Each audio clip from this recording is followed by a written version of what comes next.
panitia, para suster,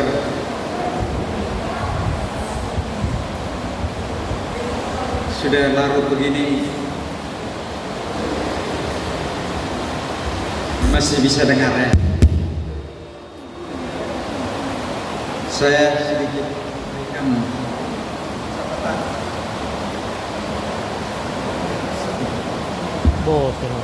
Saya sedikit memberikan catatan refleksi untuk kita. Tinggal beberapa menit lagi kita akan berganti tahun. Catatan refleksi saya ini diiringi di latar belakangnya lagu musik instrumen.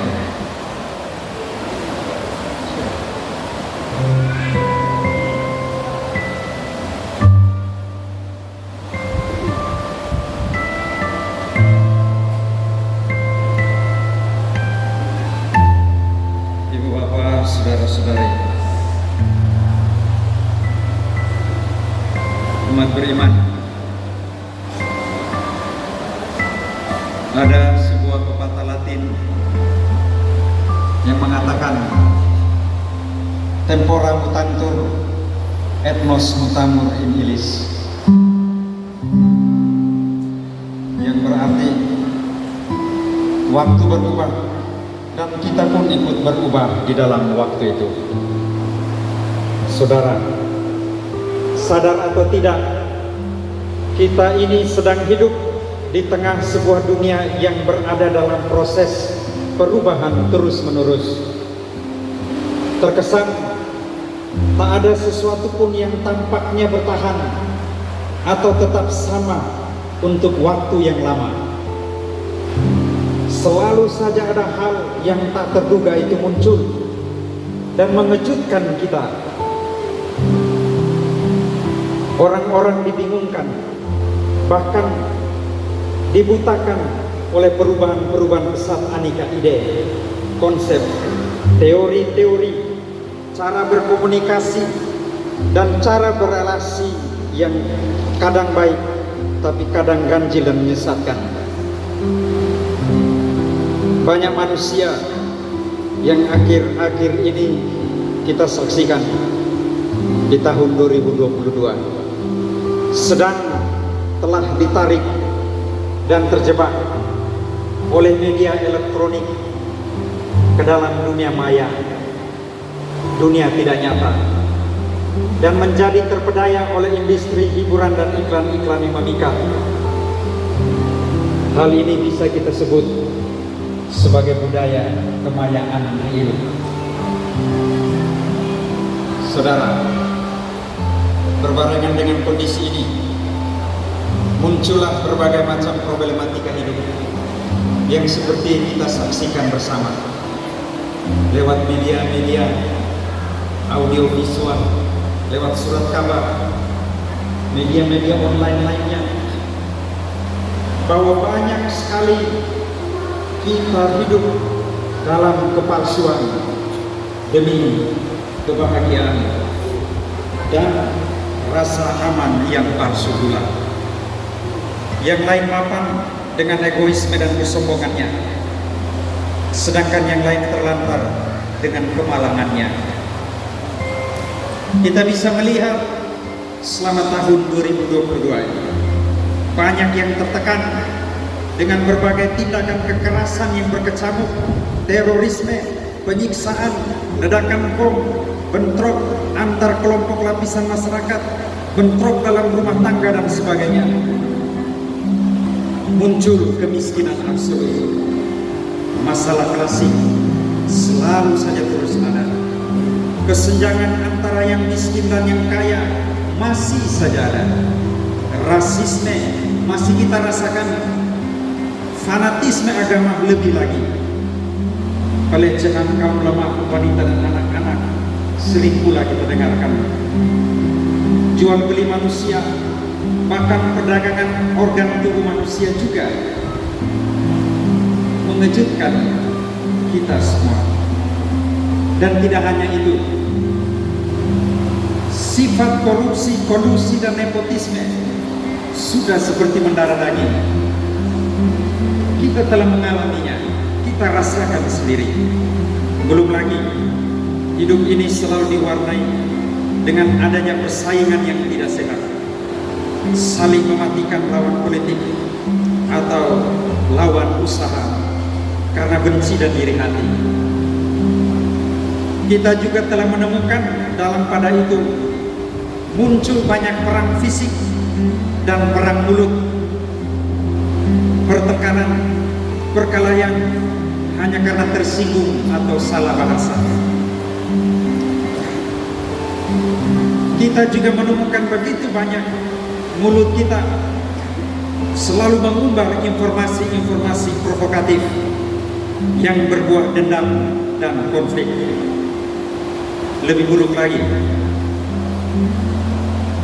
kita juga mengalami kenyataan sebagai insan beriman bahwa hal-hal yang kita anggap suci dalam hidup ini seperti keluarga, alam, dan agama sedang didesakralisasikan, sedang dicabik-cabik nilai luhur yang terkandung dalamnya, sehingga hidup berkeluarga tidak lagi dihargai, alam dieksploitasi sesuka hati, dan agama hanya dijadikan sebagai tameng untuk menyembunyikan nafsu kedagingan.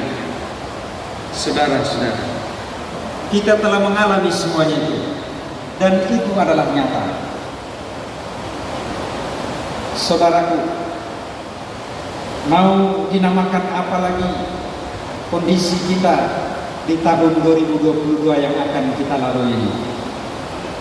Rasanya lebih cocok di tahun 2022 ini kita sebut sebagai zaman ekstrim atau tahun ekstrim, yang mana selalu muncul pengalaman-pengalaman tragis yang selalu menggantikan pengalaman-pengalaman tragis yang lain. Atau zaman ini atau tahun 2022 ini yang akan kita lewatkan ini, kita bisa sebut sebagai tahun bingung, yang mana kita seolah kembali pada kegelapan lalu dalam kebingungan mencari terang, sehingga ada yang tersesat dan ada yang disesatkan. Apapun namanya tahun 2022 yang akan kita lalui ini, intinya di tahun yang akan kita lalui ini, hidup kita terasa jauh dari damai, jauh dari surga. Wajah dunia terkesan cemberut, sedih, mengeluhkan hidup anak-anak Adam yang penuh dengan kebobrokan, yang tiap tahun kian bertambah bobrok. Sungguh patut disayangkan pula bahwa kenyataan hidup ini juga merupakan bagian dari kehidupan kita, orang-orang beriman, khususnya umat paroki Santo Yosef Naipoten. Kita bersyukur karena kita selalu didoakan, dilindungi oleh pelindung kita paroki Santo Yosef Naipoten yang sudah berjalan 54 tahun ini. Saudara-saudara yang terkasih, saya ingin bertanya kepada Anda sekalian, bagaimana kehidupan keberimanan kita di tengah zaman yang semakin carut marut ini, di tengah-tengah tahun 2022 yang akan kita lalui ini. Ada begitu banyak yang sudah kita temukan sebagai kegagalan, sebagai jati diri kita yang sedang terkoyak. Pertanyaan yang terus harus selalu kita tanyakan, apakah sebagai orang beriman kita sudah sungguh-sungguh menghayati diri tugas Kristus sebagai imam, nabi dan raja? Apakah kita sudah saling meluruskan? Apakah kita sudah mewartakan kebaikan dan cinta Tuhan lewat kata dan perbuatan nyata? Dan apakah kita sudah selalu setia untuk saling melayani? Di kita tentu tidak akan pernah lupa tentang kewajiban yang diberikan oleh gereja kita di dalam 5 acara gereja. Apakah kita selalu setia merayakan Ekaristi Kudus? Apakah kita selalu mengambil kesempatan untuk mengampuni dosa-dosa kita?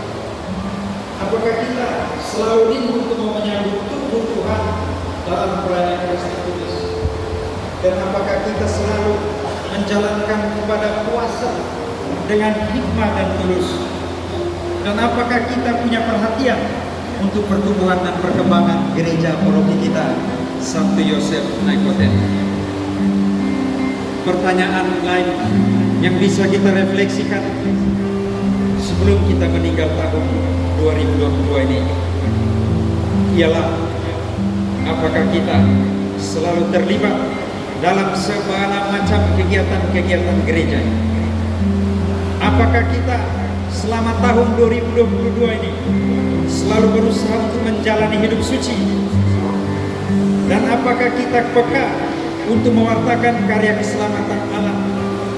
Pernahkah kita bertanya diri, bagaimana hidup doaku? Bagaimana hidup moralku? Bagaimana hidup sakramentalku? Apakah di tahun ini 2022 ini semakin berkembang, bertumbuh, ataukah semakin merosot? Saudara, barangkali kita semua terjebak di dalam 7 penyakit yang selalu menghantui kita, sehingga terkadang membuat kita juga jatuh terjerumus, terjebak di dalam memberikan wajah dunia bumi ciptaan Allah ini menjadi semakin cemberut oleh perbuatan perilaku kita sebagai orang-orang beriman. Penyakit yang pertama adalah penyakit kutu. Kutu artinya kurang bersekutu. Ini sama artinya dengan egois. Banyak di antara kita orang beriman, tak usah kita pungkiri dan kita sangkal, selama tahun 2022 kita terjebak di dalamnya. Kita masih egois. Semangat kita untuk bersekutu, berkumpul bersama, berdoa bersama, dan melakukan banyak kegiatan-kegiatan karitatif secara bersama, menolong sesama yang susah, kurang kita perhatikan dengan baik oleh karena penyakit kutu. Yang kedua, penyakit kudis, kurang disiplin. Kita bisa melihat semangat menggereja kita, kepekaan kita untuk merayakan Ekaristi hanya sebatas napas nikmat. Natal dan Paskah, nikah dan tunggu nanti mati. Ini masuk dalam kategori kurang disiplin. Dan kita bisa melihat setiap kali ada doa-doa di lingkungan, doa-doa di wilayah, bahkan misa di gereja kita ataupun di lingkungan, sering kita mulai tidak tepat waktu. Kita tidak disiplin. Dengan berbagai macam argumen-argumen yang masuk akal, kita membela diri kita.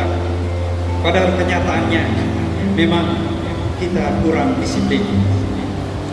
Penyakit yang ketiga, kuli, kurang peduli. Tak dapat kita sangkal bahwa kita juga masih terjebak di dalam penyakit kuli, kurang peduli ini. Hal ini bisa kita temukan di dalam rasa solidaritas kita untuk mau memperhatikan sesama tetangga, orang-orang yang mengalami kekurangan, orang-orang mengalami penderitaan. Kita bisa menemukan ada kemajuan, perhatian kita terhadap sesama kita yang kekurangan. Selalu kita buatkan program melalui kelompok-kelompok kategori. Kita bergerak secara bersama-sama sebagai satu KW, satu wilayah, satu provinsi. Kita bergerak bersama-sama memberikan perhatian. Namun kepedulian kita masih belum sempurna. Mengapa?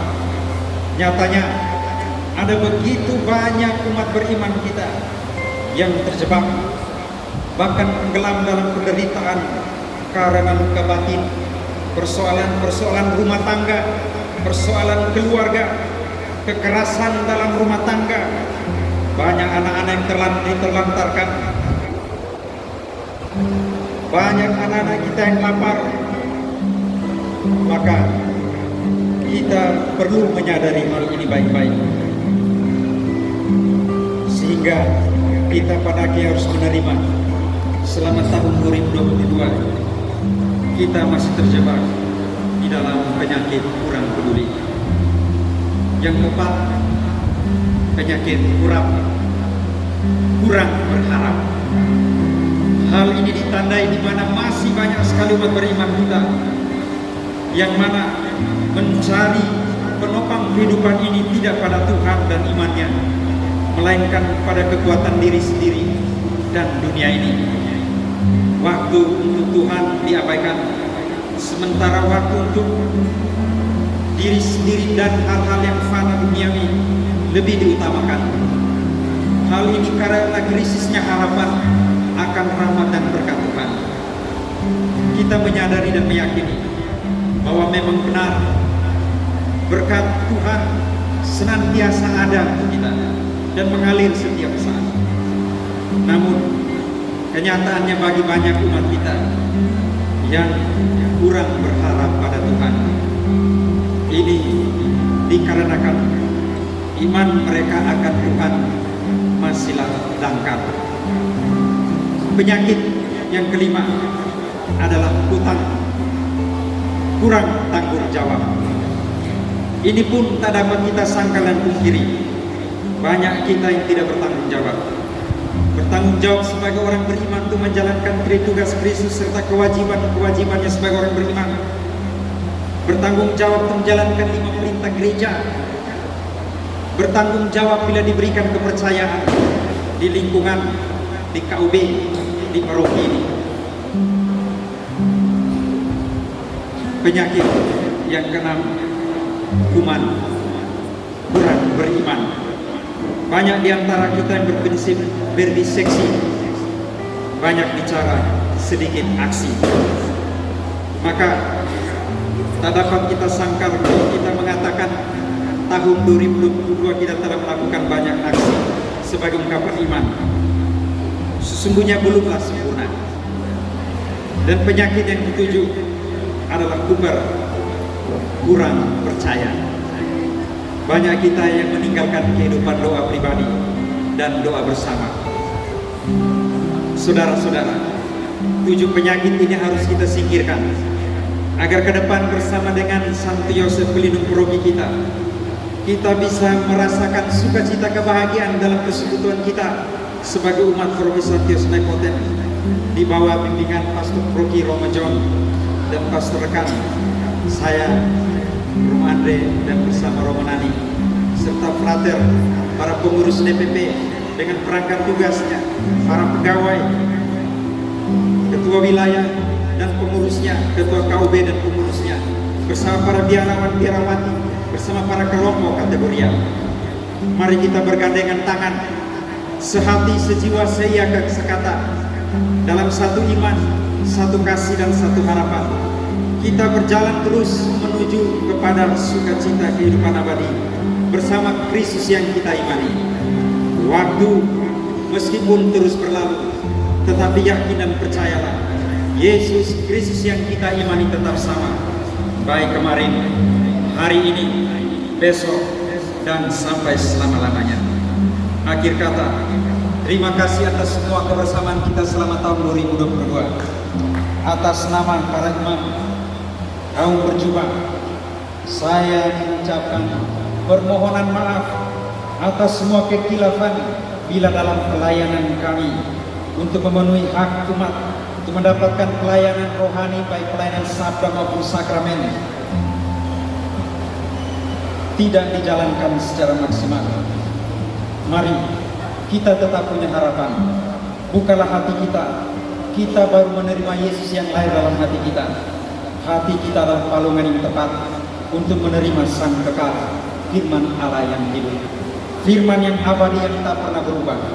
Dialah yang menjadi penuntun, pembimbing perjalanan persiaran kita. Sebagai akhir dari catatan akhir tahun ini, Saya mengundang kita semua berdiri. Bersama-sama kita menghormati pelindung kita, Santo Yosef, yang selalu mendoakan kita dari tahun ke tahun, dari saat ke saat, sudah 54 tahun. Dan kita berdoa supaya Bapak Yosef selalu menjaga kita, keluarga kita, persekutuan kita bersama ini.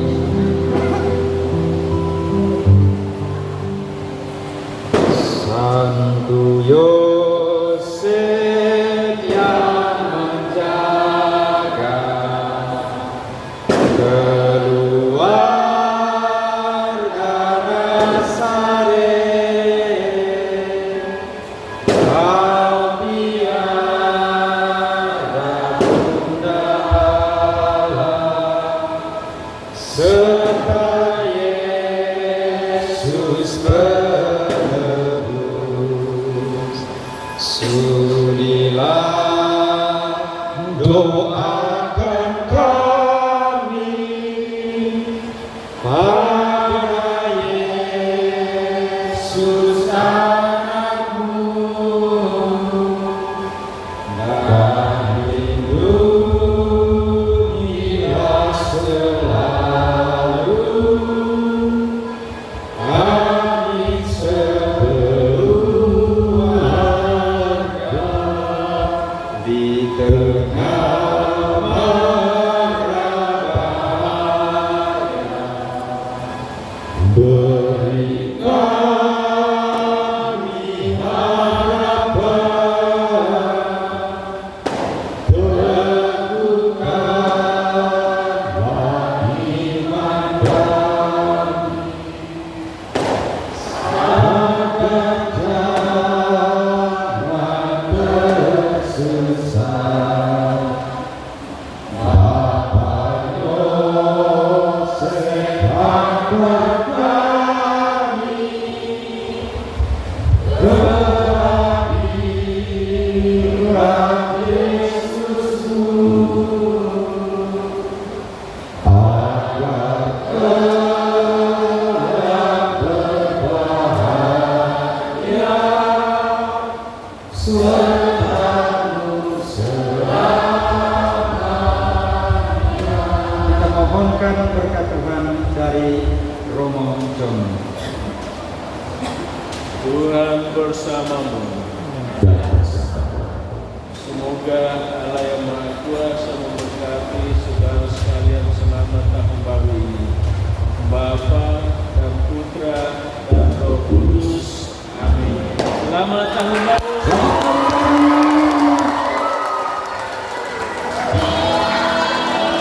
Halo, mati lampu, matikan lampu sejenak. Ya. Oke, lampu mati dari mana? Oh, dari belakang. Itu.